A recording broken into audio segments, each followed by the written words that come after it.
हरे कृष्णा कृष्ण कृष्ण हरे हरे, हरे राम राम राम हरे हरे। ओम अज्ञानातिमिरन्धस्य ज्ञानाञ्जनशलाकया चक्षुरुन्मिलितं येन तस्मै श्रीगुरुवे नमः। श्रीचैतन्य मनोभीष्टं स्थापितं येन भूतले स्वयं रूप कदा मह्यं ददाति स्वपदान्तिकं। वन्देऽहं श्रीगुरो श्रीयुतपदकमलं श्रीगुरुन् वैष्णवांश्च। श्रीरूपं साग्रजातं सहगणा रघुनाथान्वितं तं सजीवं साद्वैतं सावधूतं परिजनसहितं कृष्णचैतन्यदेव श्रीराधा कृष्ण पादां सहगणा ललिता श्रीविशाखान्वितांश्च। नमो विष्णुपदाय कृष्णप्रस्थाय भूतले श्रीमते भक्तिवेदान्त स्वामिनिते नामिने। नमस्ते सरस्वती देवे गौरवाणी प्रचारिणे निर्विशेषा शून्यवादी पाश्चात्य देशातारिणे। वाञ्छाकल्पतरुभ्यश्च कृपा सिन्धुभ्येव च पतितानां पावनेभ्यो वैष्णवेभ्यो नमो नमः। जय श्री कृष्ण चैतन्य प्रभु नित्यानंद श्री अद्वैत गदाधर शिवासादि श्री गौर भक्त वृंद। हरे कृष्णा कृष्णा कृष्णा हरे हरे, हरे राम राम राम हरे हरे। ओम नमो भगवते वासुदेवाय। ओम नमो भगवते वासुदेवाय। ओम नमो भगवते वासुदेवाय। नारायणं नमस्कृत्य नरं चैव नरोत्तमं देवीं सरस्वतीं व्यासं ततो जयमुदीरये। नष्टप्रायेषु भद्रेषु नित्यं भागवत सेवया भगवते उत्तम श्लोके भक्तिर्भवति नैष्ठिकी। कृष्णाय वासुदेवाय देवकी नंदनाय च नंद गोप कुमाराय गोविंदाय नमो नमः। श्री श्रीमद् भागवतम पुराण की जय। हरे कृष्णा। आज की इस क्लास में सभी भक्तों का स्वागत है। सभी भक्तों का स्वागत। हरे कृष्णा प्रभु जी, दंडवत प्रणाम। प्रणाम प्रणाम। हरे कृष्ण प्रभु जी, दंडवत प्रणाम।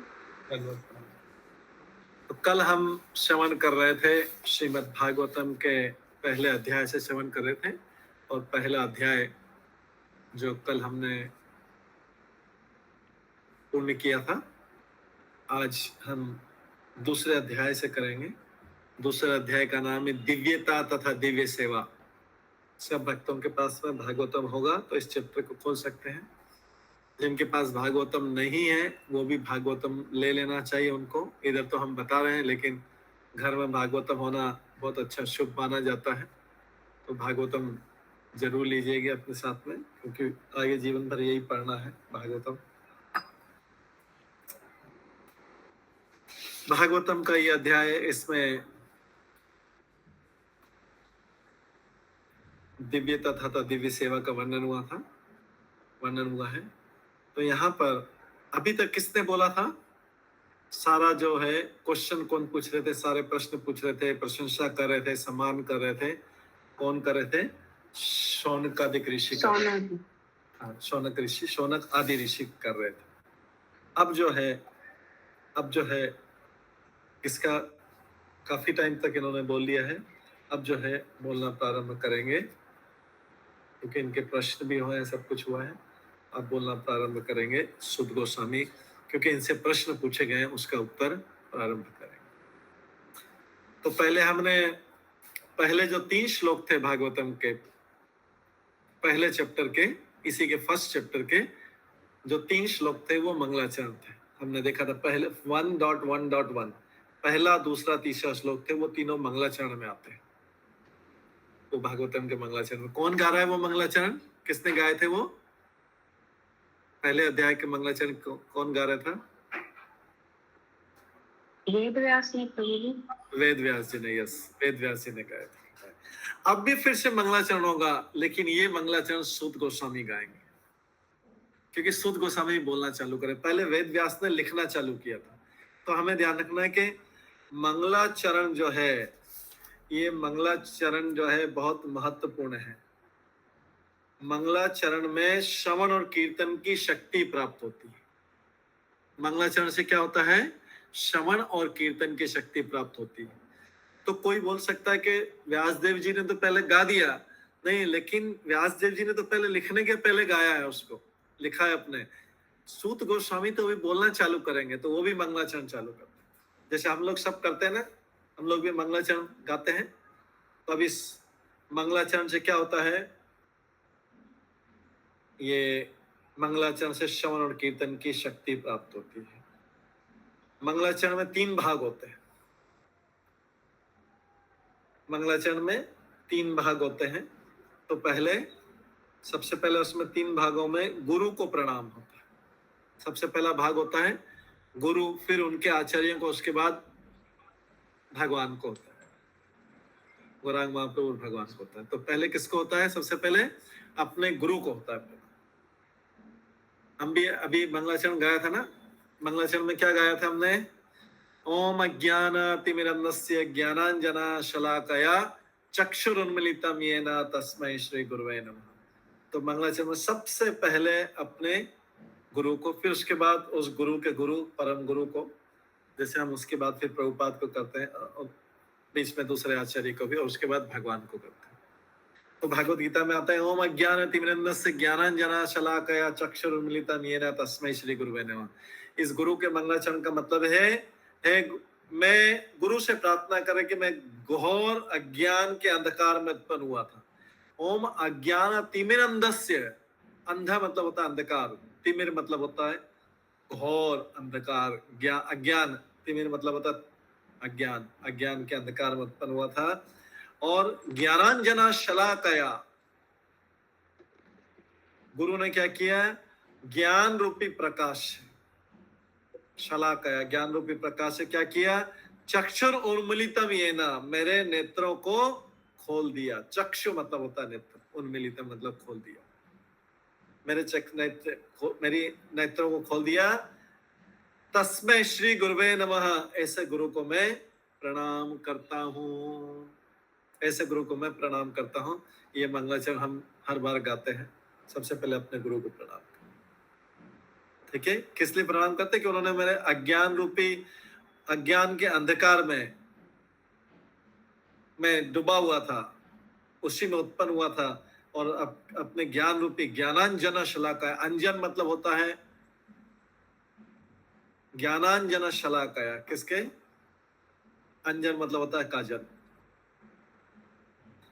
ज्ञान रूपी प्रकाश का काजल लगा के चक्षुरुन्मीलितं येन, मेरी आंखों को खोल दिया।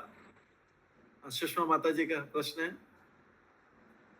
हरे कृष्णा प्रभु जी, मंगलाचरण से आपने बताया श्रवण और क्या चीज की शक्ति मिलती है, एक और बताया था? कीर्तन। कीर्तन मतलब बोलने की भी शक्ति, सुनने वाले को भी, पर बोलने के लिए श्रवण कीर्तन की शक्ति, ठीक है, दोनों की शक्ति मिलती है ये। और जो है ये प्रणाम कर रहा है गुरु के साथ में, श्रोतागण को भी प्रणाम कर रहे हैं, क्योंकि भागवतम का जो वक्ता है, बोलने वाला है, जो बोलने वाला है भागवतम का, वो भी श्रोता की सेवा कर रहा है। ऐसा नहीं कि उसके ऊपर शासन कर रहा है। भागवतम का वक्ता श्रोता की सेवा कर रहा है। सदा सेव्यम सदा सेव्यम, हमने सुना था ना, सदा सेव्यम सदा सेव्यम, सदा भागवतम का श्रवण करना मतलब भागवतम का श्रवण करना, और बोलने वाला भी उसका सेवा करता है, सुनने वाला भी सेवा कर रहा है, दोनों मिलके सेवा करते हैं। वक्ता और श्रोता दोनों सेवा कर रहे हैं। सदा सेव्यम सेवा, ये हम सुन रहे हैं और बोल रहे हैं, ऐसा बोल रहे हैं, लेकिन दोनों ही भागवतम की सेवा कर रहे हैं। तो यहाँ पर मंगलाचरण, सूत गोस्वामी अपना मंगलाचरण कर। अब सूत गोस्वामी किसको प्रणाम करेंगे?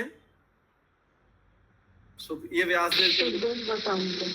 हाँ, तो व्यासदेव जी लिख रहे हैं, व्यासदेव जी कहते हैं, इति संप्रशन सहवर्षम विप्राणाम रोमहर्षणी प्रतिपूज्य वच तेषां प्रवक्तुम उपचक्रमे।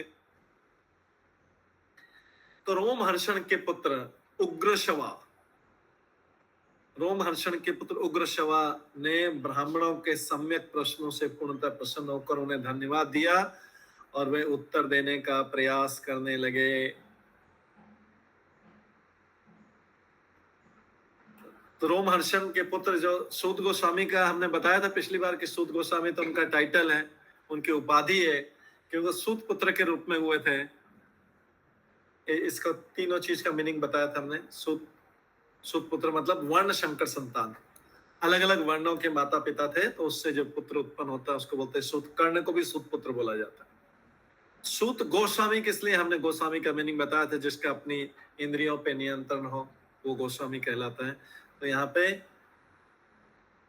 रोमहर्षण के पुत्र उग्रशवा, उनका असली नाम उग्रशवा है, लेकिन उनको सूत गोस्वामी बोला जा रहा है। सूत गोस्वामी ने ब्राह्मणों के सम्यक प्रश्नों से पूर्णतः प्रसन्न होकर, प्रश्न किसने पूछे हैं? 88,000 शौनक आदि ऋषियों ने पूछे। वो ब्राह्मण है सब। कौन से वंश के हैं ब्राह्मणों में? कौन से वंश के हैं? वो भृगुवंशी। ये सब भृगुवंशी ब्राह्मण, ठीक है। भृगु ये ब्रह्मा जी के पुत्र उसमें से आते, तो भृगुवंशी हैं। रोमहर्षण के पुत्र उग्रश्रवा ने ब्राह्मणों के सम्यक प्रश्नों से पूर्णतः प्रसन्न होकर उन्हें धन्यवाद दिया। तो क्योंकि वक्ता को तो प्रश्न मिला, बोलने के लिए प्रश्न मिला, तो उसके उत्तर में वो भागवतम कहे, और इसलिए वे श्रोता को धन्यवाद दे रहे हैं कि श्रोता का रुचि है और वो प्रश्न पूछ रहे हैं, वे उत्तर देने का प्रयास करने लगे। तो किसने पूछे थे प्रश्न? नैमिषारण्य के 88,000 ऋषियों में से शौनक ऋषि ने प्रश्न पूछे थे, लेकिन सारे 88,000 ऋषियों की तरफ से वो प्रश्न। तो उन प्रश्नों का उत्तर देते हुए मीना मेहरा माता जी ने हैंड रेज किया है। बताइए माता जी, बोलिए। हाँ मीना मेहरा माता जी, आपका प्रश्न है? मीना माता जी, आपका प्रश्न है? शायद ठीक है, गलती से हो गया होगा, या म्यूट में होगा। मीना माता जी, म्यूट में तो नहीं बोल रहे हैं आप? ठीक है। तो सूत गोस्वामी बोल रहे हैं, दूसरा श्लोक। अभी हम दूसरे श्लोक पे आते हैं। इस दूसरे अध्याय के दूसरे श्लोक पे आएंगे। सॉरी, हरे कृष्णा। आपने कहा लोमाशरण के पुत्र, आपने कहा उग्र सूत गोस्वामी है। यस यस, पर सूत गोस्वामी वेदव्यास जी के पुत्र नहीं है? नहीं, सुखदेव गोस्वामी वेदव्यास के पुत्र हैं, नॉट सूत गोस्वामी। अच्छा अच्छा, सुखदेव, ओके ओके, सुखदेव गोस्वामी वेदव्यास। अच्छा, ये सूत गोस्वामी जिन्होंने अभी नैमिषारण्य में। ठीक है, ओके प्रभु, हरे कृष्णा।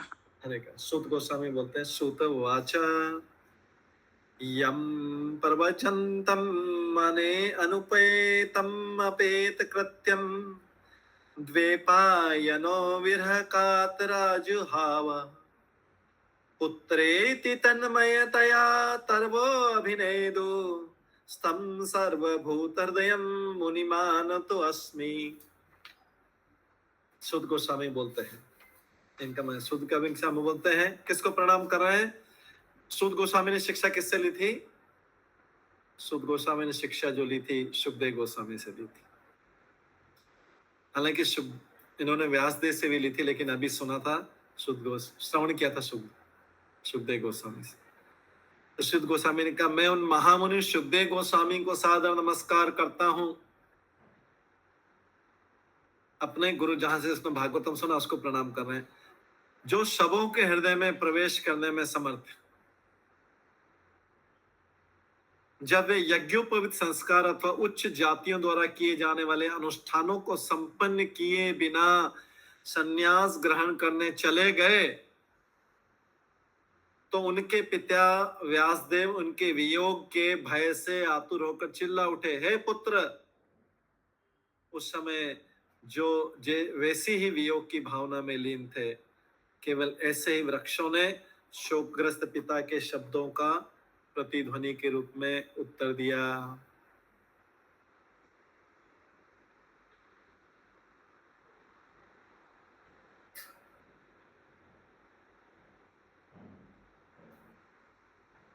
हाँ, शिवाशा माता जी ने दो हरे हैंडल। हरे हरे हरे कृष्ण बाबू जी। हरे कृष्णा। विक्रा जी तन्मय, तार भावना है तन्मय, विक्रा जी तन्मय किस लिए बोला है? तन्मय इस प्रकार लीन होकर। तन्मय मतलब होता है ना, तन्मय मन लगा के, लीन होकर, डूब के। ठीक है, तन्मय मतलब होता है वो किसी चीज में बोलते हैं ना, किसी चीज में तन्मय हो गया है, ये जो है तन्मय मतलब उसमें डूब गया है बिना विक्स हाँ? विक्स विक्सरा जी पूरा पिता और पुत्र के विरह हाँ। में। हाँ हाँ, इसका भी एक एक करके मीनिंग बता रहे हैं हम इसका पूरा। ठीक है। हाँ? पिता जो है जब पुत्र आगे, इसीलिए हम बता रहे हैं कि इसका पुत्र। मीना मैना माता जी, आपका कोई प्रश्न है क्या? आपका हैंड अभी भी रेज्ड है? जी नहीं, कोई कोई प्रश्न नहीं है, नहीं है, हैंड आपका अभी भी रेज्ड है? Okay, sorry. ठीक है। तो यहाँ पर ये जो है उस समय जो वैसी ही वियोग की भावना में लीन थे, जो तन्मय का मतलब लीन मतलब उसमें डूब गए थे, वो वियोग की भावना में, सेपरेशन। पिता पुत्र की भावना, क्योंकि पुत्र भागा जा रहा है। सुखदेव गोस्वामी तो अभी उसी की कथा हम आगे सुना रहे हैं। केवल ऐसे वृक्षों ने शोकग्रस्त पिता के शब्दों का प्रतिध्वनि के रूप में उत्तर दिया। तो पहले ये पूरा समझाते हैं कि मैं ऐसे सुखदेव गोस्वामी को प्रणाम किया। क्या किया? जिन्होंने माता के जन्म से निकलकर, माता के गर्भ से निकलकर तुरंत वन की तरफ भागने चले। पहले तो निकले ही माता के गर्भ से देर से थे, 16 साल में निकले। कई लोग 12 साल बोलते हैं, लेकिन ज्यादातर जगह 16 साल लिखा। 16 साल की अवस्था में माता के गर्भ से निकले। वो भी निकल नहीं रहे थे। व्यासदेव जी ने जो है, उनकी पत्नी कौन थी व्यासदेव जी की? सत्यवती। ठीक है, नहीं, पराशर मुनि सत्यवती के गर्भ से होते। व्यासदेव की पत्नी माता थी आई थिंक वाटिका। हाँ? तो ये जो है, जब इसका आगे नाम आएंगे वाटिका, वाटिका है। तो ये जो है सुखदेव गोस्वामी अपनी माता के गर्भ से जन्म लेने को तैयार नहीं थे, क्योंकि उनके पिता बोल रहे थे उनको। पिता ने उनको बोला कि बेटा बाहर निकलो, अभी तो समय आ गया तुम्हारा बाहर आने का। लेकिन सुखदेव गोस्वामी अंदर से कहते हैं, माता के गर्भ से कहते हैं, नहीं, मुझे बाहर आके माया पकड़ लेगी, इसलिए गर्भ से बाहर ही निकल रहे। व्यास जी ने बहुत निवेदन किया। फिर जब नहीं निकले तो व्यासदेव जी द्वारका में गए, भगवान श्री कृष्ण के पास गए, उनसे प्रार्थना की कि आपके कहने पे ही वो माता के गर्भ से बाहर निकलेंगे। जब भगवान कृष्ण ने बोला कि मैं तुमको इस चीज की गारंटी देता हूं कि जब तुम बाहर आओगे तो माया के प्रभाव से प्रभावित नहीं होगे, जब ये गारंटी मिली तब जाके सुखदेव गोस्वामी माता के गर्भ से बाहर निकले। उनके भगवान कृष्ण बोल के द्वारका चले गए थे, केवल इसीलिए आए थे और बोल के चले गए। लेकिन सुखदेव गोस्वामी से जैसे ही माता से गर्भ से बाहर निकले, तुरंत, अभी कोई संस्कार भी नहीं हुआ था उनका, जंगल की तरफ भागने लगे। तो क्या हुआ? बिना संन्यास, कोई अभी जन्म संस्कार नहीं हुआ, यज्ञोपवीत संस्कार नहीं हुआ, जनेऊ संस्कार नहीं हुआ, कोई संस्कार ही नहीं हुआ, और जंगल की तरफ भागने लगे। मतलब बिना जन्म से संन्यास। अभी जो है व्यासदेव जी जो उनके पिता थे, बोले कि इतनी मुश्किल से तो बच्चा माता के गर्भ से बाहर निकला, चिल्लाए, बेटा हे पुत्र। उसके वियोग की भावना में आतुर उठे, वियोग की भावना पूरे डूब गए उसमें। बेटा अभी तो जा रहा है, रुको, केवल रुको, हे पुत्र, ऐसा बोलने लगे। लेकिन पुत्र तो पीछे मुड़ के ही नहीं देख रहा। ऐसा वैराग्य कि पीछे मुड़ के ही नहीं देख रहा। पिता की बात का उत्तर देना तो गौर, पीछे मुड़ के ही नहीं देख रहा। लेकिन जो आवाज आ रही थी, क्या आ रही थी? हे पुत्र आवाज आ रही थी। वो आवाज कहां से आ रही थी? व्यास देवी जी की आवाज केवल वृक्षों से, सुनसान जंगल में वृक्षों से टकरा रही थी, और वापिस यही आवाज उनको आ रही थी, हे पुत्र। ये प्रतिध्वनि आ रही थी उसके इको आ रही। पुत्र तो भागे जा रहा है आगे, किसी की बात सुनने को तैयार। पुत्र किसी भी बात को सुनने को तैयार नहीं है।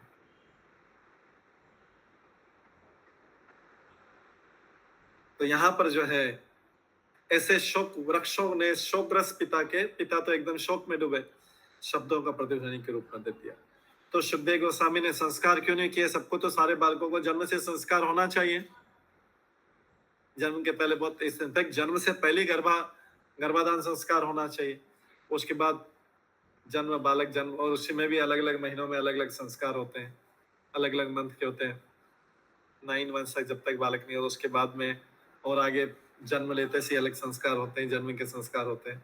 जात कर्म संस्कार होता है पहले, जो उसके अम्बिलिकल कॉर्ड को काटा जाता है, नाल को काटा जाता है, उसके बाद में बाकी संस्कार होते हैं। तो ये सारे संस्कार होते हैं। ऐसे वैष्णव में 10 संस्कार हैं, बाकी हिंदुओं में सनातन में 16 भी है, कई जगह 25 संस्कार भी है। पहला तो जन्म संस्कार है, जात कर्म, और अंतिम संस्कार है, ये तो याद रखना चाहिए। बाकी जो सब है इसके बीच के संस्कार जो है, तो इन्होंने एक भी संस्कार नहीं किया। तो क्या ये अच्छा है? क्या किसी वैष्णव के लिए कोई भी संस्कार नहीं करना अच्छा है क्या? सुखदेव गोस्वामी तो व्यासदेव के पुत्र, तो संस्कार होना चाहिए नहीं होना चाहिए था? सबका क्या विचार है?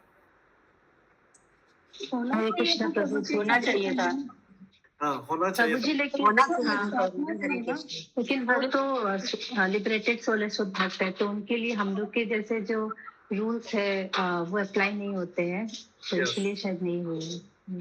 गुड, इसीलिए भगवान ने उनको आश्वासन दिया कि you will not be affected by maya, इसीलिए उन्होंने, और जैसे ही पैदा हुए वो जंगल में चले गए, इसीलिए कोई संस्कार नहीं हुआ। भगवान की उनको प्रोटेक्शन थी।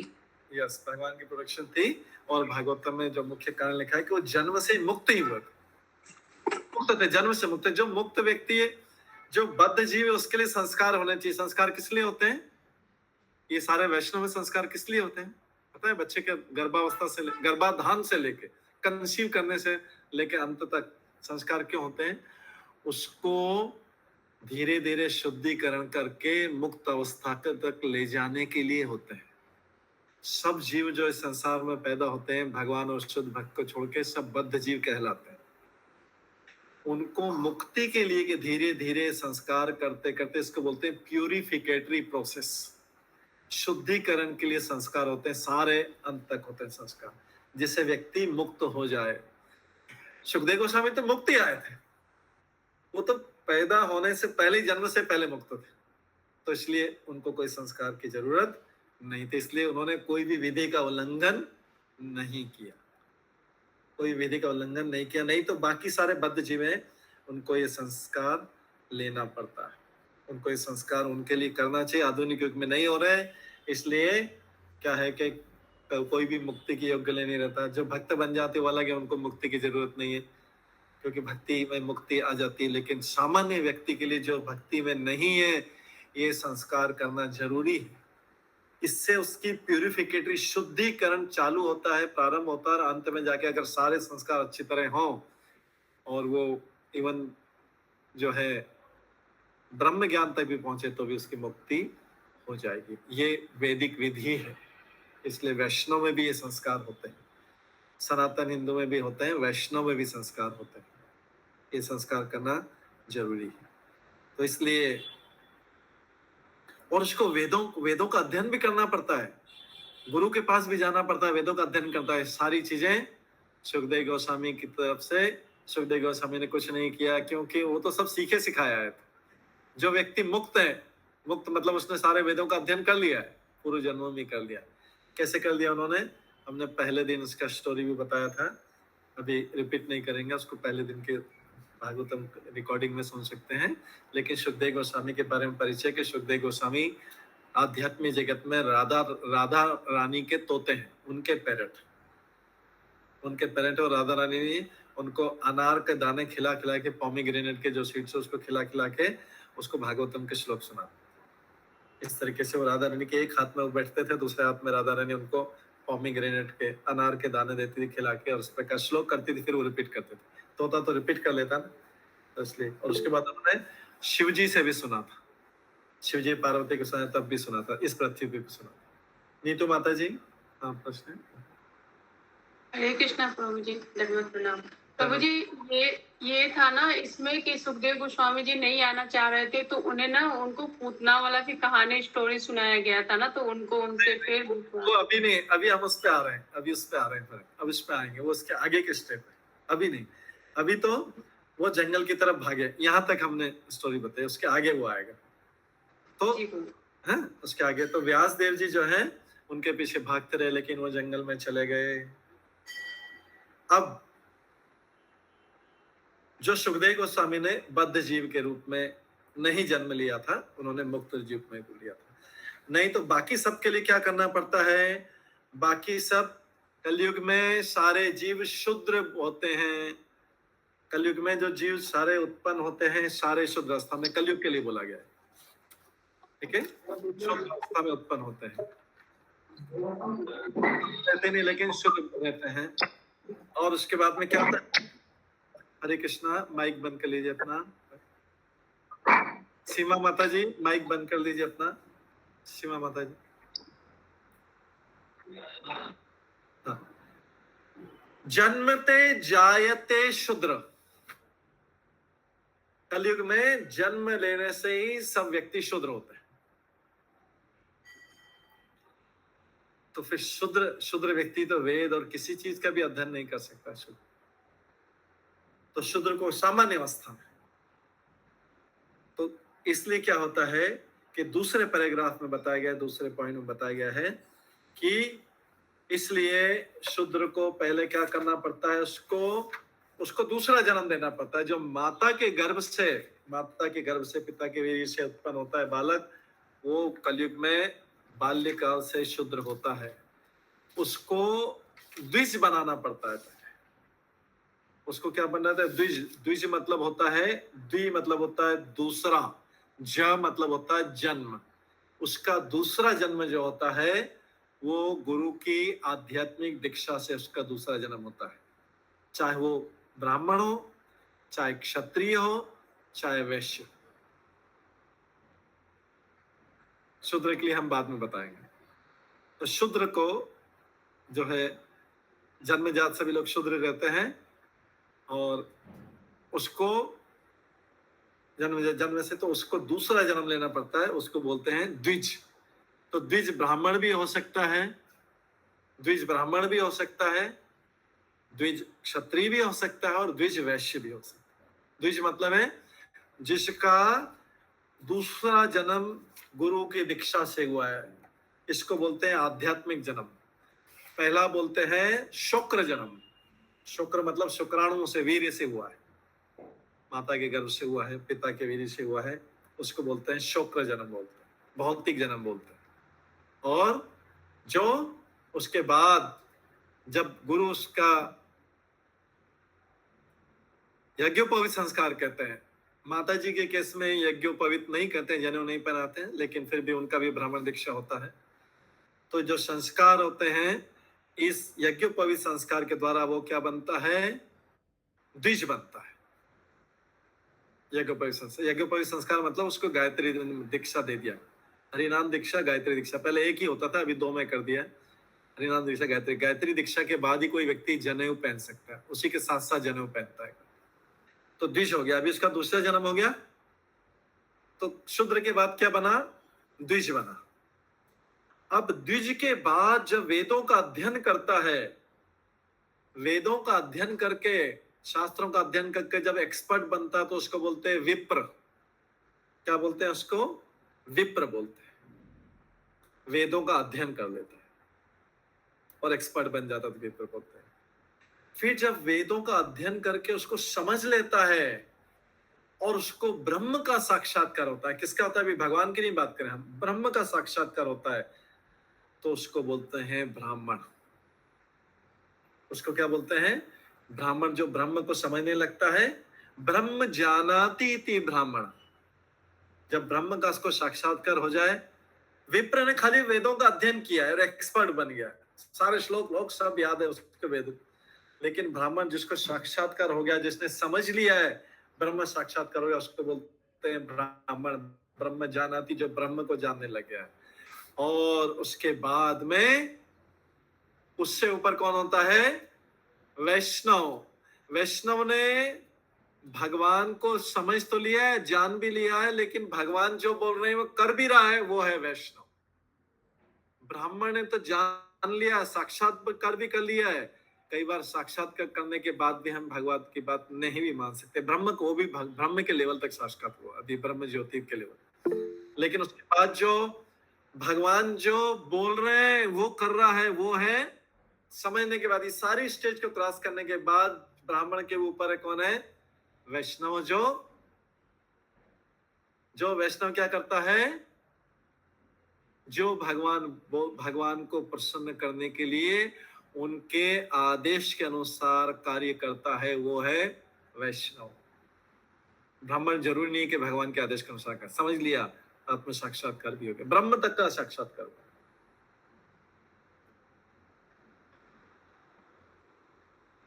तो ये जो आता श्लोक आता है, यज्जोषि तदासीयत यत् तपस्सी कौन्तेय तत्कुरुष्य मदर्पणम, तत्कुरुष्य मदर्पणम, मेरे को अर्पित करके जो सब कुछ करता है, ये है भगवान भगवत गीता में बोलते हैं, जो करता है भगवान के आदेश अनुसार वो है वैष्णव। अगर किसी ने सीधे भगवान के किसी भगवत कृपा से, महान कृपा से, शुद्ध भक्त कृपा से सीधे भगवान के लिए करने लग गया सब कुछ, तो वो ऑलरेडी, उसको ये सब स्टेज पे जाने की जरूरत नहीं है। तो सुखदेव गोस्वामी जी इसी तरीके के मुक्तात्मा थे कि सीधे ही उस अवस्था में वो अपने पूर्व जन्म में। हाँ, सुमना गौरंगी माता जी का प्रश्न है। हरे कृष्णा प्रभु जी, सादर प्रणाम। सादर प्रणाम प्रभु जी आपने जैसे ये 3 विप्र, ब्राह्मण और वैष्णव, शूद्र, तो अभी द्विज, विप्र और ब्राह्मण और वैष्णव, कितने हो गए? तो जैसे 4 है। हाँ। तो प्रभु जी अभी हम लोग का जैसे ब्राह्मण दीक्षा हो गया, तो हम लोग अब कौन से, जैसे पूरा आत्म साक्षात्कार के स्टेज पे भी नहीं पहुंचे हैं और पूरा फॉलो भी नहीं कर रहे शास्त्रों को, तो हम लोग कौन सी कैटेगरी में आएंगे? अभी हम वैष्णव में निम्न अधिकारी, वैष्णव में भी कैटेगरी आ गई, क्योंकि चैतन्य महाकृपा चैतन्य महात्म प्रभु ने सबको जो भी विष्णु का नाम लेता है उसको वैष्णव बोल दिया। ये उनकी विशेष कृपा, उनको पता है कि आगे बढ़ के बन जाएगा, किसी न किसी जन्म में बन जाएगा, धीरे भी चल रहा है, कभी करे, तो उनको पता है कि बस एक बार विष्णु का नाम लेना चालू कर दिया तो ये वैष्णव बन गया, कृष्ण का नाम लेना चालू कर दिया, बनेगा। मतलब जैसे प्रभुपाद ने जब इस्कॉन की स्थापना की तो प्रभुपाद के साथ में 4 लोग थे। प्रभुपाद जब इस्कॉन के रजिस्ट्रेशन करने गए न्यूयॉर्क में, इस्कॉन 4 लोग थे, तो वहां पे पूछा गया प्रभु साहब कि आप, किसी ने पूछा कि आप international society for Krishna consciousness, यहाँ तो 4 लोग हैं, वो अमेरिकन है, तो इंटरनेशनल कहां से हो गया ये? तो इसको तो आप अमेरिकन सोसाइटी कर दीजिए। प्रभुपाद बोलते हैं आपको पता नहीं, मैं देख पा रहा हूँ हजारों लोग हैं इसमें, सारे देश के हजारों लोग हैं इसमें, आप देख नहीं पा रहे, बस मेरे में आप में यही अंतर है। तो ऐसे ही जो है चैतन्य महाप्रभु ने देख लिया कि जो वैष्णव विष्णु का नाम ले लिया, मतलब ये वैष्णव बन गया, किसी भी जन्म में जाके बनेगा।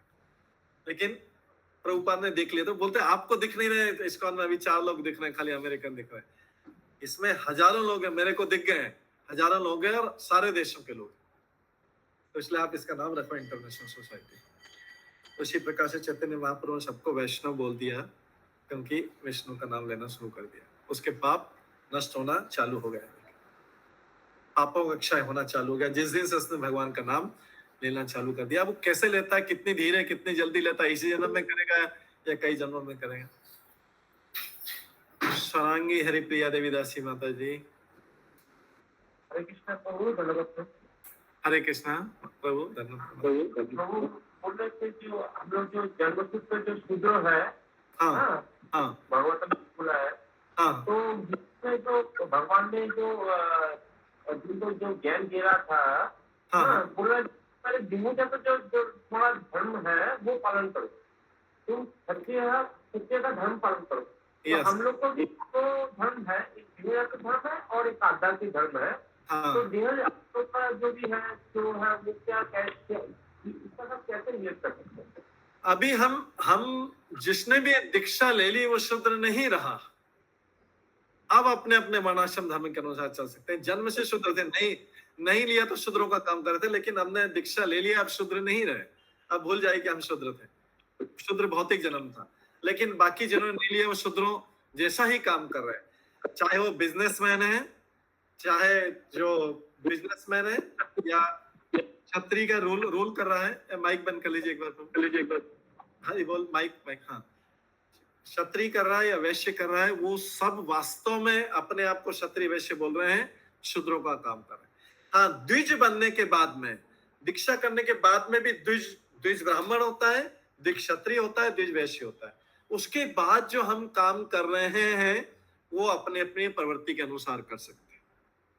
द्विज खाली ब्राह्मण ही नहीं होता, हमने बताया शूद्र के बाद क्या होता है, उसकी अवस्था दीक्षा लेने के बाद द्विज मतलब दूसरा जन्म हो गया। वो चाहे ब्राह्मण का काम करे, क्षत्रिय का काम करे, वैश्य का काम करे, अपने अपने स्वभाव के अनुसार काम करे।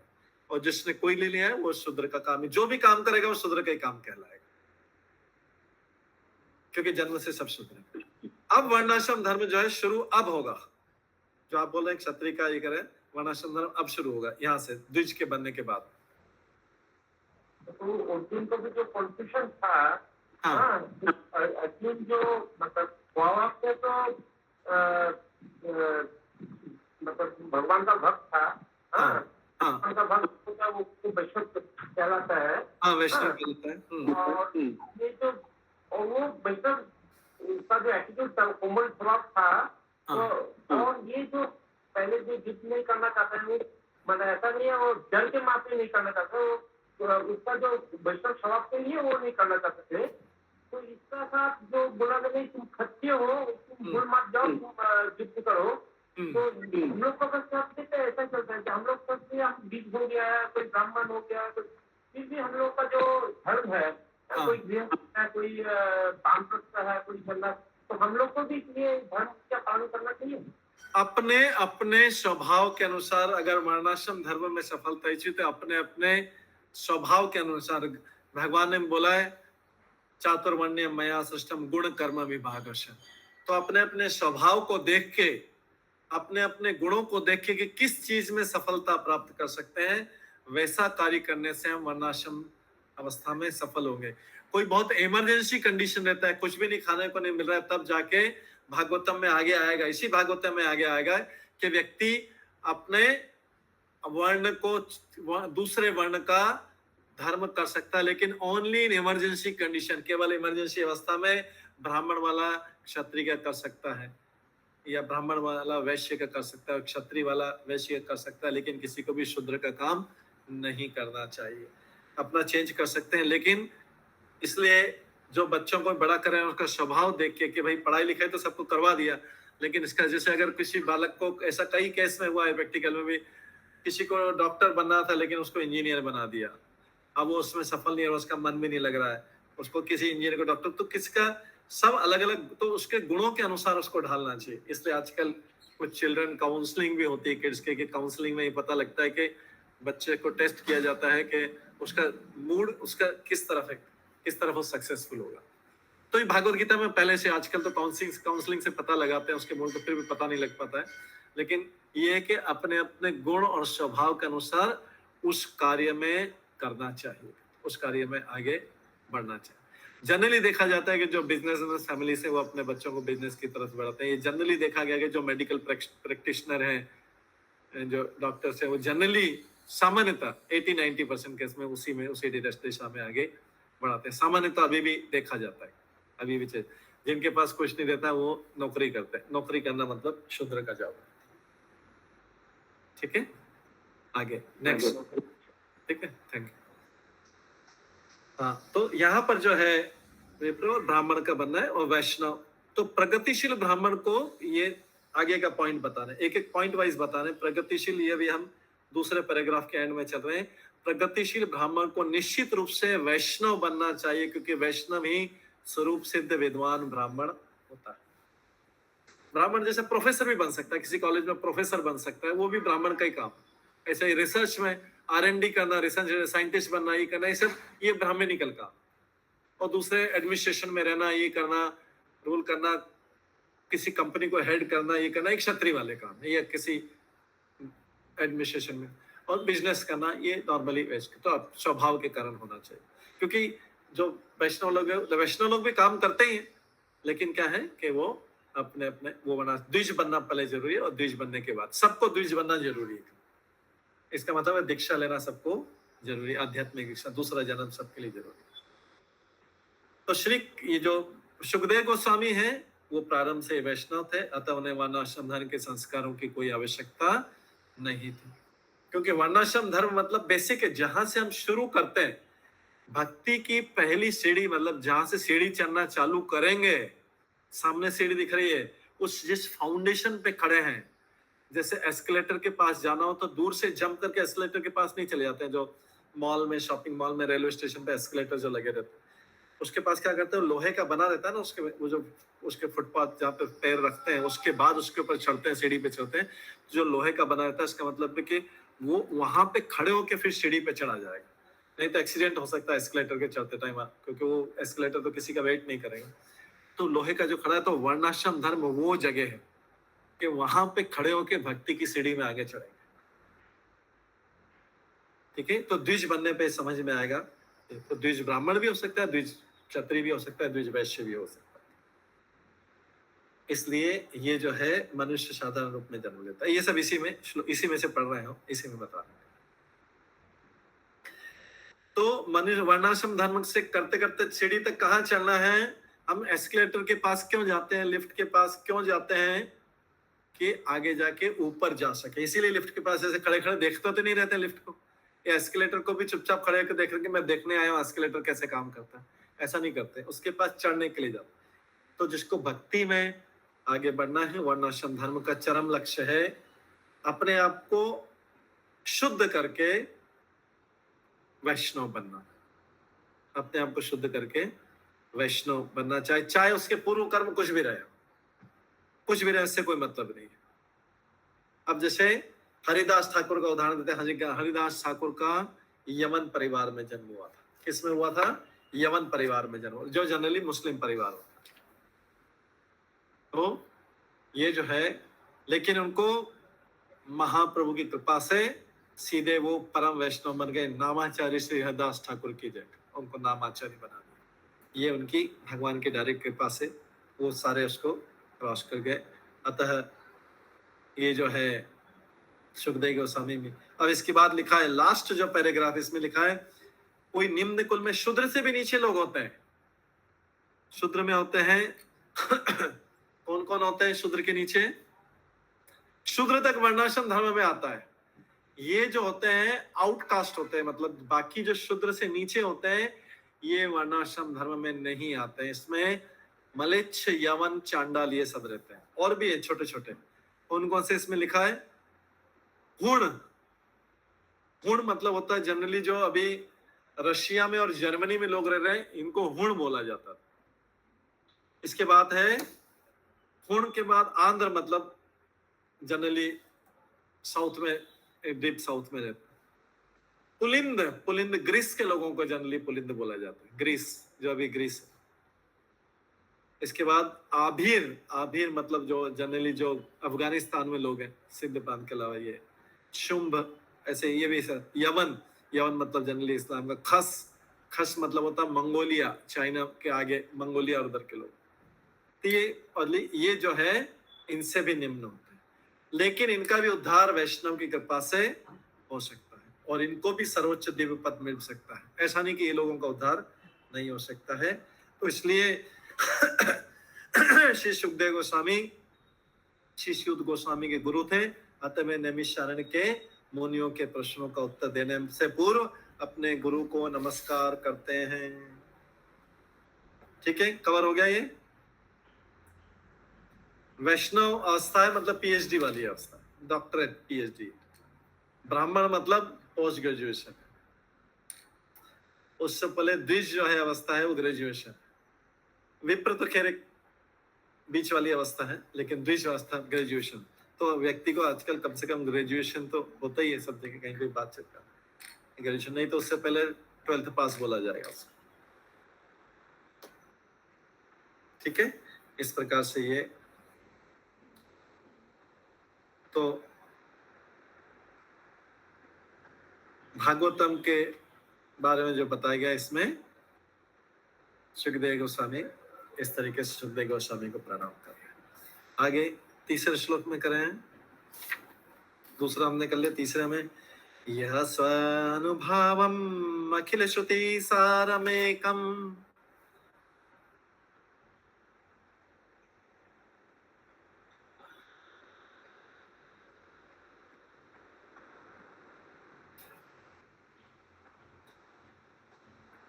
यह स्वानुभवम अखिल श्रुति सारमेकम आध्यात्म दीपम अतितीर्षयात्तां तमान्धम संसारिणां करुणया पुराण गुह्यम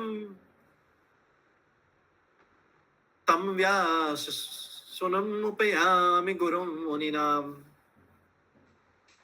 अभी सुखदेव गोस्वामी के गुणगान कर रहे हैं। आगे कितना गुणगान कर रहे हैं उनसे भागवतम सुन। मैं समस्त मुनियों के गुरु व्यास देव के पुत्र सुखदेव को सादर नमस्कार करता हूँ, जिन्होंने संसार के अंधकारमय भागों को पार करने के लिए उन संघर्षशील, उन निपट भौतिकतावादियों के प्रति अनुकंपा करके वैदिक ज्ञान के सारूप इस परम गुह्य पुराण को स्वयं आत्मसात करने के बाद अनुभव द्वारा का सुनाया। क्या किया है, कई चीजें इसमें एक साथ आ गई। पहले तो सादर नमस्कार करता हूँ सुखदेव गोस्वामी को। अभी पहले श्लोक में वर्णन खत्म नहीं हुआ है, उनका ग्लोरिफिकेशन, उनका गुणगान खत्म नहीं हुआ है। पहले उनसे जन्म से संबंधित था, इंट्रोडक्शन था। अब क्या है, मैं उन सुखदेव गोस्वामी को नमस्कार करता हूँ। इन्होंने क्या क्या किया, जिन्होंने संसार के गहन अंधकारमय भागों को पार करने के लिए लोगों को गहन भाग से, जैसे हमने बोला था ना, ओम अज्ञान अतिमनंतस्य ज्ञानांजनशलाकया, तो इन्होंने संसार के गहन अंधकार में एकदम गहरे में डूबे हुए हैं, जो भागों को पार करने के लिए निपट भौतिकतावादी, मतलब एकदम भौतिकतावादी, निपट मतलब एकदम कंप्लीटली मटेरियलिस्टिक, बहुत संघर्षशील, जो जीवन में संघर्ष करें, उन भौतिकतावादियों के प्रति कृपा करने के लिए, उनके प्रति अनुकंपा करने के लिए वैदिक ज्ञान के सारूप, वैदिक ज्ञान का सार है ये इस परम गुह्य पुराण को। ये सब चीजें इंपॉर्टेंट है। पुराणम गुह्यम, ये गोपनीय पुराण है, इसमें ज्ञान गोपनीय है। ऐसे गीता में भी गोपनीय ज्ञान है, लेकिन इसको कोई बोलेगा ये तो मैं ऐसे ही पढ़ लेता हूँ। गुह्यम पुराण है, मतलब खरीदने पे भी जितने भी 8-10 हजार 9-10 हजार के खरीद कर लिए तो भी इसको पढ़ने पे भी समझ में नहीं आएगा, क्योंकि गुह्य पुराण है। जब तक कि भगवान की या भगवान के भक्तों की कृपा हमारे ऊपर, प्रभुपाद की कृपा नहीं होगी, तब तक ये पुराण गुह्य रहेगा। चाहे हम इसका हिंदी इंग्लिश वर्जन सब खरीद लें, सब कुछ कर लें, लेक्चर भी सुन लें, लेकिन ये पुराण गुह्य रहेगा जबकि कृपा नहीं मिलेगी।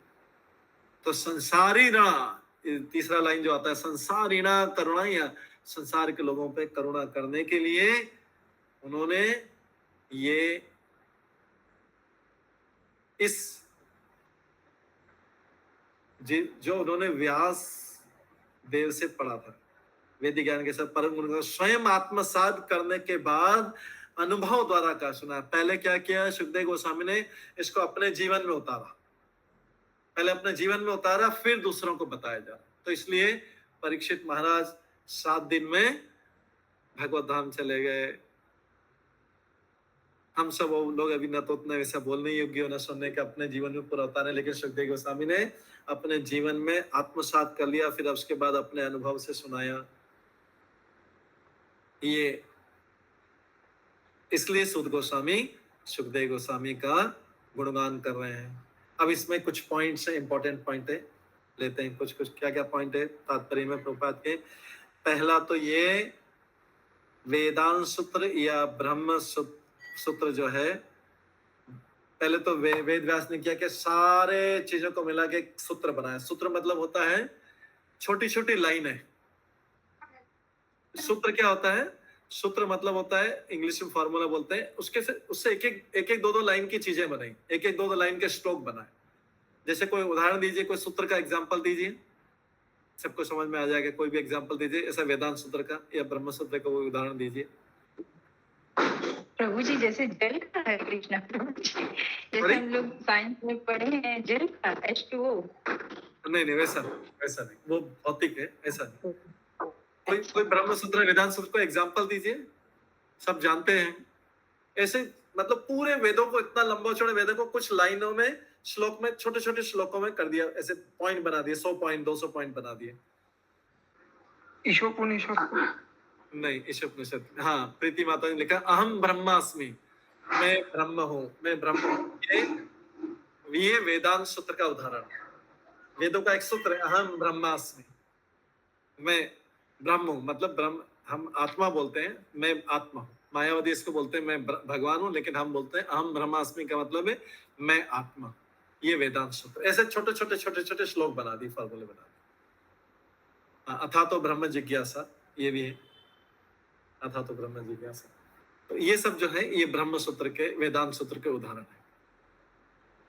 ठीक है, तो ऐसे पहले सूत्र बनाए वेद व्यास ने, पहले बहुत बड़ा था, उसको छोटा सूत्र में किया, फिर सूत्रों का सारा सार करके उसको, फिर उसको विस्तार किया, भागवतम के रूप में विस्तार किया, इनका सारा अर्थ निकाल के, सार निकाल के, फिर उसको भागवतम बनाया। क्योंकि वेदांत सूत्र से भागवतम क्यों बना लिया, हमको सीधे ऐसा सूत्र क्यों नहीं बताए? तो भागवतम में लिखा है कि इस सूत्रों का दुरुपयोग कर सकते थे पंडित लोग, जो हैं तथाकथित पंडित लोग, वेदांत सूत्रों का, तथाकथित ब्राह्मण लोग उसका दुरुपयोग कर सकते थे। इसलिए उन्होंने क्या किया, इस पे भाष्य किया। भागवतम जो है ब्रह्म सूत्रों का मूल भाष्य है, ये तीसरे पैराग्राफ में आएगा। इसी के तात्पर्य थी, भागवत जो है ब्रह्म सूत्रों का मूल भाष्य, मतलब उसके ऊपर टिप्पणी है, उसके ऊपर कमेंट्री है, उन वेदांत सूत्रों के ऊपर, ब्रह्म सूत्रों के ऊपर कमेंट्री है। धूर्त लोग, जैसे व्यास जी को पहले पता था कि धूर्त लोग, मूर्ख लोग कलयुग में वेदांत सूत्र का दुरुपयोग कर सकते हैं, जैसा भी इसका दुरुपयोग हो रहा है ना, अहम ब्रह्मास्मि का दुरुपयोग हो रहा है। लोग बोलते हैं इसका मतलब है मैं, वेदों में लिखा है मैं ब्रह्म हूँ, मैं भगवान, इसका मतलब होता है मैं आत्मा हूँ, लेकिन उसका दुरुपयोग हो रहा है। तो जब तक समझाया नहीं जाएगा, भागवत गीता को इसलिए समझाना पड़ा कि आत्मा और शरीर का दूसरा चैप्टर दिया, क्योंकि लोग दुरुपयोग कर सकते थे इसका। इसलिए उन्होंने एक भागवतम की रचना की, जिसमें सूत्रों का सार निकाल के भगवान की लीलाओं के द्वारा उस सार को पूरा समझाया गया, जो फल के समान है, मीठे फल के समान है, फल के समान है, उसको खा सकते। जैसे बच्चे को फल देंगे, तो जो बच्चा कई बार फल भी नहीं खाएगा, तो क्या करते हैं, उसको फिर जूस निकाल के देते हैं, उसका सार एसेंस दे देते हैं, वो फल भी नहीं खा पाते। ऐसे हमको फल दिया है, हमको जूस की जरूरत नहीं, हमको फल दे दिया, पका हुआ फल दे दिया, वो भागवत में जो तीसरे श्लोक में हमने पढ़ा था, पहले अध्याय के तीसरे श्लोक में। तो यहाँ पे जो है वो इसको बोला गया, इसलिए इसको अब जो है ये जो है इस तर्क पे, इस पे तर्क करना व्यर्थ है। कोई बोलेगा कि जो है भौतिकतावादी बिना इसके सुखी हो सकता है, कोई भी भौतिकतावादी सुखी नहीं हो सकता है। इसलिए जो है यहाँ पर ब्रह्मा से लेकर कोई शूद्र चींटी तक भी, या कीड़े को क्या बोलते हैं, इंद्रगोप, जो सबसे छोटा कीट होता है उसको बोलते हैं इंद्रगोप बोलते हैं। इसमें आता है श्लोक में भी, जो ब्रह्म संहिता वाला है ना, ब्रह्म संहिता के श्लोक में आते हैं ब्रह्मा से लेकर इंद्रगोप तक। तो इसलिए जो है इसमें उससे भी लेके वहां तक जो है कोई भी व्यक्ति सुखी नहीं रह सकता है, चाहे वो सुखी कितनी भी योजना बना ले। इसलिए भौतिकतावादी संसार को, इसको ध्यान रखिए, भौतिकतावादी संसार को ईश्वर की सबसे अंधकारमय सृष्टि बोला जाता है, सबसे अंधकारमय सृष्टि बोला जाता है। ब्रह्म भगवान ने जो भी सृष्टि की रचना की है, सबसे ज्यादा अंधकारमय सृष्टि यही है।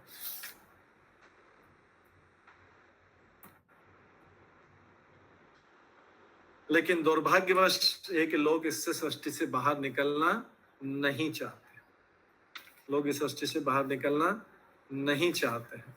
इसलिए वो वेद व्यास जी ने ये बनाया है, जिससे भौतिकतावादी लोग भी इससे बाहर निकल सके।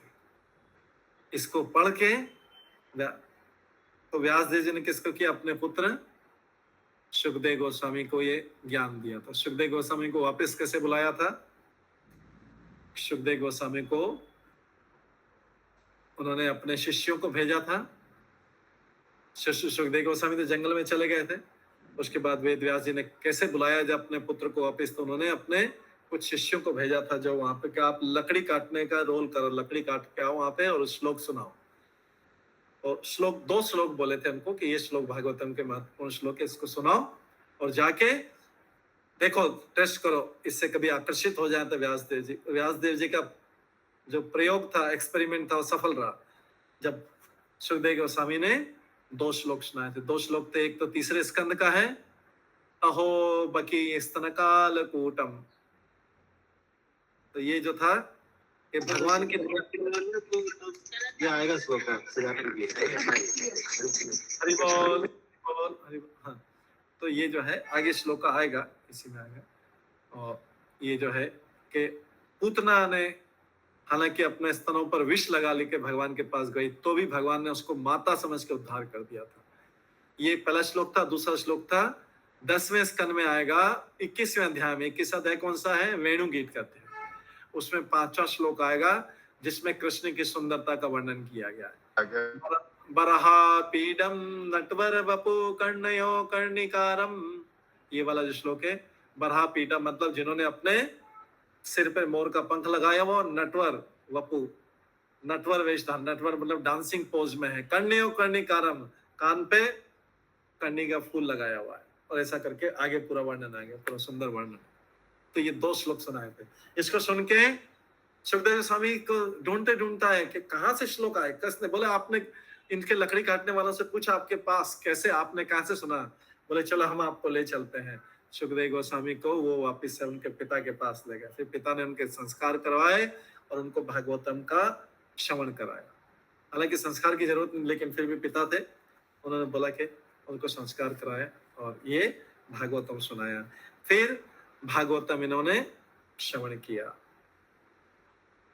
तो ये भागवतम का उपदेश दिया सुखदेव गोस्वामी ने। पहले क्या किया था? स्वयं इसका अनुभव किया, फिर सुनाया था। तो ये जो है भागवतम सूत्र, जो भागवतम है वेदांत सूत्र का कमेंट्री, वेदांत सूत्र के ऊपर जो कमेंट्री लिखते हैं, एक्सप्लेनेशन लिखते हैं। जैसे प्रभुपाद ने भी कमेंट्री लिखी है ना, प्रभुपाद ने एक श्लोक की कमेंट्री लिखी है। वेद व्यास जी ने सारे वेदांत सूत्र के ऊपर कमेंट्री लिखी, तो इतनी बड़ी भागवतम होगा, उसमें एग्जाम्पल भी दे दिए। तो ये जो है भागवतम साहित्य किसके लिए है? किन किन लोगों के लिए? जो परमहंस अवस्था में जाना चाहते हैं और जो ईर्ष्या से मुक्त होना चाहते हैं। ये ईर्ष्यालु व्यक्तियों के लिए नहीं है। हालांकि ईर्ष्यालु व्यक्ति भी इसको सुनना शुरू कर सकते हैं, धीरे धीरे उनकी ईर्ष्या खत्म हो जाएगी। लेकिन बना ईर्ष्यालु व्यक्ति के नहीं, ईर्ष्या को सुनते सुनते धीरे धीरे ईर्ष्या खत्म हो जाएगी। और जो लोग इस भवसागर से पार निकलने के इच्छुक हैं। अब मेरा एक सबसे प्रश्न है कि इतने सारे सब कुछ हो गया, वेद व्यास जी ने लिख दिया, तो वेद व्यास जी ने परीक्षित महाराज को क्यों नहीं सुना दिया था ये भागवतम? सुखदेव गोस्वामी ने क्यों सुनाया इसको? वेद व्यास जी भी सुना सकते थे। वेद व्यास जी तो सभा में बैठे थे जहाँ पे सुखदेव गोस्वामी इसको सुना रहे थे, वहां तो वेद व्यास जी भी बैठे थे, नारद मुनि भी बैठे थे। और जबकि नारद मुनि को ज्ञान तो नारद मुनि ने वेद व्यास जी को ज्ञान दिया, वेद व्यास ने सुखदेव गोस्वामी को दिया। तो परीक्षित महाराज ने डायरेक्टली नारद मुनि से या डायरेक्टली वेद व्यास से क्यों नहीं सुन लिया? ये प्रश्न मेरा। स्वाति माता जी बताइए। शायद प्रभु जी वो गुरु परंपरा स्थापित करना चाह रहे थे क्या? ओके, ओके ठीक है, एक आंसर हुआ। और बताइए। सुमना गौरंगी माता जी ने हैंड रेज किया, बताइए। प्रभु जी हरे कृष्णा। हरे कृष्णा। प्रभु जी ये सुखदेव गोस्वामी जो है वो तोता है, और तोते के मुंह में जब कोई फल खाते तो वो मीठा हो जाता है, तो इसलिए उनके मुख से सुनने से ये भागवतम जो है मीठी हो गई। ओके, ये भी कारण सही है। और कारण बताइए। प्रभु जी एक और कारण कि वो मुक्तात्मा थे। हाँ, ओके, यस, ये भी 3 कारण, ये सब सही कारण है। और भी प्रभु जी उन्होंने खुद वॉलंटरी किया उनके पास कि मैं आपको भागवतम सुनाऊंगा, क्योंकि परीक्षित महाराज सब लोगों से पूछ रहे थे, ऋषि मेरे को क्या करना है, अपनी सभा से पूछ रहे थे। ये खुद उस गंगा के नदी के तट पे आए सुखदेव गोस्वामी और उनको ये कहा कि I will tell you Shrimad Bhagavatam which will take you पार लगा देगा। ओके, और बताइए प्रीति माता जी, बताइए। बाकी सब हरे कृष्णा प्रभु जी। हरे कृष्णा। हरे कृष्णा, प्रणाम प्रभु जी। मैं जस्ट टाइम, क्योंकि वेद व्यास मुनि जो थे he was a incarnation of the Lord, वो सच्चा के अवतार थे, स्वयं भगवान थे। लेकिन जो भागवतम जो भक्तों के मुंह से श्रवण की जाती है, जैसे आपने बोला कि उसका अनुभव उसमें वो और भी ज्यादा रसीला और बहुत ज्यादा टेस्टी हो जाता है। And it has been spoken by a devotee of the lord. और वे व्यास मुनि was an incarnation, he was, उसको हम लोग अगर वैसे समझे कि वो भगवान थे स्वयं, तो भक्त के मुख से जब उच्चारण होता है तो वो और अधिक रसमय लगता है। जैसे कि हम लोग सेकंड श्लोका में भी देखे थे। लेकिन ये भी आंसर के एकदम पास में है अभी। और प्रभु ये भगवान की इच्छा थे। ओके ठीक है, भगवान की इच्छा थी और आंसर के पास में। हरे कृष्णा प्रभु जी, एक और प्रभु जी हरे कृष्णा। हाँ, एक मिनट करते, सविता भगत माता जी, उसके बाद फिर पालिका माता। हाँ, हरे कृष्णा प्रभु जी। हाँ। तोते जो सुनते वही बोलते हैं। हाँ। तो सुध गोस्वामी तो परम भक्त थे, तो वो जो सुने वो एज इट इज ही बोलेंगे, उसमें अपना वो मन का कुछ भी नहीं लगाएंगे प्रभु जी। ओके, ये भी अच्छा आंसर है। यस गुड, ये भी आंसर, ये सब आंसर सही है। और भी आंसर। हाँ, इसके बाद पालिका माता। हरे कृष्ण प्रभु जी, दंडवत प्रणाम प्रभु जी। पता नहीं माइट भी व्यासदेव ने उनको इंस्ट्रक्शन दिया था कि आप बोलो, तो गुरु के इंस्ट्रक्शन को फॉलो करके सुखदेव गोस्वामी नरेट कर रहे थे भागवत। ओके ठीक है, ये भी सही है, ये भी सही। और हरे कृष्णा प्रभु जी, एक और आंसर बताएं। हाँ प्रभु जी, उन्होंने खुद आत्मसात करके अपने अनुभव द्वारा इस कथा को कहा था, इसीलिए। यस, ये ऑलमोस्ट 90% चाहिए। ये आप एक तो आंसर जो लास्ट के 90% का, तो ये कि प्रभु जी हम लोग तो नहीं पहचानते, जब सुखदेव गोस्वामी तो नहीं आते, तो हम लोग तो वो भगवत किया तो हम लोग तो नहीं पहचानते, आया तो तब हम पहचाना। ठीक है माता जी, ये भी सही आंसर है। अभी एक और आंसर जो 90% तक है, उसी के आसपास आंसर है कि सुखदेव गोस्वामी ने क्योंकि इसको आत्मसात कर लिया था, इसको ग्रहण कर लिया था, इसलिए वो रस को जानते थे। जब 10वां स्कंद आएगा तो गोपियों का सर, क्योंकि वो वहां पे रह चुके हैं वृंदावन में, आध्यात्मिक जगत में गोलोक वृंदावन में रह चुके हैं, उनको रस का स्वाद पता था। तो जब वो सुनाएंगे तो सारे रस को, दूसरों को भी उसको सुनने में रस आएगा। व्यासदेव जी के पास वो रस नहीं था, क्योंकि जैसा बताया गया व्यासदेव जी भगवान के अवतार थे, डायरेक्टली कृष्ण भगवान नहीं थे, नारायण के अवतार थे। लेकिन सुखदेव गोस्वामी तो वहां पे राधा रानी के तोता थे, तो उनको रस पता था। तो जब गोपियों का और सबका ब्रजवासियों का रस का वर्णन आएगा तो वो उस रस को सबको बता पाएंगे, इसलिए सुखदेव गोस्वामी के थ्रू सुना था, जो भागवतम का रस है पूरा की पूरा कर सके। ठीक है, ये सबने इसके आसपास ही बोला था, तो ये वाला फाइनल। प्रभु जी ये लोग हम बोल सकते हैं, हम लोग बहुत भाग्यशाली है, हम लोग बहुत हम लोग भाग्यशाली सुन पाए। अगली जन्म में क्या, हाँ प्रभुपाद जी तो है ही, लेकिन अगली जन्म में क्या होगा नहीं मालूम। लेकिन इस जन्म में तो हम लोग भाग्यशाली है, आपके जैसे मुंह में हम लोग सुन पाए प्रभु जी। सब लोग भगवान की कृपा से, प्रभुपाद की कृपा, प्रभुपाद की कृपा, प्रभुपाद की कृपा से इतना इजी बन गया है कि हम इसको से करते हैं। प्रीति अग्रवाल माता जी ने हैंड रेज किया। सॉरी प्रभु जी, पहले का ही था। ठीक है, तो ये पूरा होता है, ये एक दिव्य प्रकाश पुंज है जिसके द्वारा ब्रह्म, परमात्मा, और ये हमको तीनों चीज का अनुभव कराता है। भागवतम हमको ब्रह्म के बारे में बता रहा है, परमात्मा के भी बारे में बता रहा है, और भगवान जो फाइनली हमको जिस जगह पे जाना है, भगवत धाम जाना है, या भगवान से प्रेम, कृष्ण प्रेम प्राप्त करना है, ये उस जगह जाने का साधन बता रहा है। ये बीच की भी स्टेप बता रहा है। जैसे भागवत गीता में भगवान कृष्ण बोलते हैं कर्म योग, फिर ज्ञान योग, फिर ध्यान योग, फिर भक्ति योग, ऐसे इस भागवत में भी व्यासदेव जी ने हमको ब्रह्म के बारे में बता दिया, परमात्मा आगे और श्लोक आएगा इसके ऊपर, ब्रह्मेति परमात्मेति भगवानिति, ब्रह्म के बारे में बता देंगे, परमात्मा के बारे में बता देंगे, और बोलेंगे फाइनल ये भगवान है। और उसके बाद में उनकी लीलाओं का 10वें स्कंद में उनकी लीलाओं का वर्णन सुनने के लिए, डायरेक्ट जो साक्षात भगवान है उनकी लीलाओं का वर्णन सुनने के लिए हम योग्य हो जाएंगे। इस प्रकार से ये 3rd श्लोक खत्म होता है। नेक्स्ट क्लास में, कल की क्लास में हम 4थे श्लोक से स्टार्ट करेंगे, इसी टाइम पे स्टार्ट करेंगे। और सब भक्तों ने नित्यम भागवत सेवा वाला ग्रुप जरूर ज्वाइन कर लीजिए। धीरे दूसरे ग्रुप में हम मैसेज भेजना बंद कर देंगे, अभी सब में भेज रहे हैं उसके। ठीक है, सभी भक्तों का बहुत बहुत धन्यवाद। शिवानी माता जी का प्रश्न है। हरे कृष्णा प्रभु जी, धन्यवाद मैम। प्रभु जी, अभी जैसे जो आपने क्वेश्चन किया था कि सुखदेव गोस्वामी ने क्यों सुनाया और व्यासदेव जी ने क्यों नहीं सुनाया परीक्षित महाराज को, तो वो जबकि भगवान के इनकारनेशन थे, तो क्या उनको वो रस का अनुभव नहीं होता? मतलब भगवान के जो इनकारनेशन है उससे ज्यादा इम्पोर्टेंट भक्त है। यस, भगवान के इनकारनेशन में रस नहीं। व्यासदेव जी साहित्य लिखने के लिए आए थे। जैसे रामचंद्र का साकेत धाम है, उसके ऊपर है द्वारका धाम है करे, तो क्योंकि साकेत धाम में अगर कोई जाएगा तो वो रस नहीं मिलेगा जो गोलोक वृंदावन में मिलेगा। भगवान अगर कोई बोलेगा नरसिंह भगवान से जो गोपियों का रस मिला वो नरसिंह भगवान दे देंगे क्या? नरसिंह भगवान तो हिरण्यकश्यप को मारने और प्रहलाद की रक्षा करने के लिए आए थे। नरसिंह भगवान वो रस नहीं दे पाएंगे। भगवान का हर अवतार एक एक रस के लिए बना, एक एक उद्देश्य के लिए बना है। तो वो कृष्ण जो है वो केवल भगवान सतपूर्ण पुरुषोत्तम भगवान कृष्ण और उनके भक्त ही, जो उनके उस रस वाले भक्त हैं। सारे भक्त नहीं दे सकते।